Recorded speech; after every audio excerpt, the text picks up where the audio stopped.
રૂપાલીના નમસ્કાર દર્શક મિત્રો, હું S1 લાઈવ ન્યૂઝ ચેનલમાંથી રૂપાલી. દર્શક મિત્રો, હવે જોઈએ આજના મુખ્ય સમાચાર. શ્રી ગુર્જર ક્ષત્રિય કડિયા સમાજ સોરઠ ભરૂચ દ્વારા 12મો સ્નેહમિલન અને 9મો સરસ્વતી સન્માન સમારોહ યોજાયો. ભરૂચ ખાતે શ્રી ગુર્જર ક્ષત્રિય કડિયા સમાજ સોરઠ વિભાગ દ્વારા તારીખ 24 નવેમ્બર 2024ને રવિવારના રોજ શ્રી ઉમાભવન મેરેજ હોલ ખાતે સ્નેહમિલન અને સરસ્વતી સન્માન સમારોહ કાર્યક્રમ સુંદર આયોજિત કરવામાં આવ્યો, જેમાં ભરૂચ શહેર અને આસપાસના વિસ્તારમાં વસતા આપણા જ્ઞાતિજનો, વડીલો, ભાઈઓ, બહેનો, બાળકો અને ભરૂચ અને અંકલેશ્વર સમાજથી આમંત્રિત મહેમાનો બહોળા પ્રમાણમાં ઉપસ્થિત રહી કાર્યક્રમનું આયોજન કરાયું.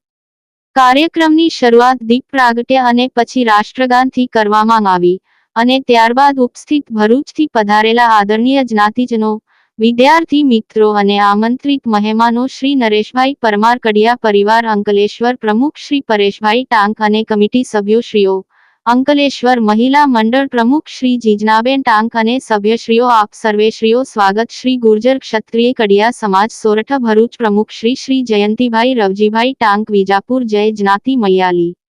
શ્રી જયંતિભાઈ રવજીભાઈ ટાંક. દર્શક મિત્રો, અમારી ચેનલને એકવાર અવશ્ય સબસ્ક્રાઇબ કરશો. ચાલો મિત્રો, કાયમ અવનવા ન્યૂઝ જોવા માટે તૈયાર રહેજો. બધાને મારા નમસ્કાર.